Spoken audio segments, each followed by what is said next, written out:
সংকল্প লিখেছেন কাজী নজরুল ইসলাম। থাকবো না গো বদ্ধ ঘরে, দেখবো এবার জগৎটাকে, কেমন করে ঘুরছে মানুষ যুগান্তরের ঘূর্ণি পাকে। দেশ হতে দেশ দেশান্তরে ছুটছে তারা কেমন করে, কিসের নেশায় কেমন করে মরছে যে বীর লাখে লাখে। কিসের আশায় করছে তারা বরণ মরণ যন্ত্রণাকে, কেমন করে বীর ডুবুরি সিন্ধু সেচে মুক্তা আনে, কেমন করে দুঃসাহসী চলছে উড়ে স্বর্গপানে।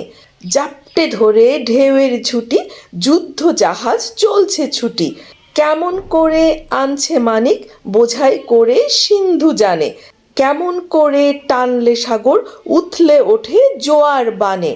রইব নাকো বদ্ধ খাঁচায়, দেখব এসব ভুবন ঘুরে, আকাশ বাতাস চন্দ্র তারায় সাগর জলে পাহাড় চূড়ে। আমার সীমার বাঁধন টুটে 10 দিকেতে পড়ব লুটে, পাতাল ফেড়ে নামবো নিচে উঠব আবার আকাশ ফুঁড়ে। বিশ্বজগৎ দেখব আমি আপন হাতের মুঠোয় পুরে।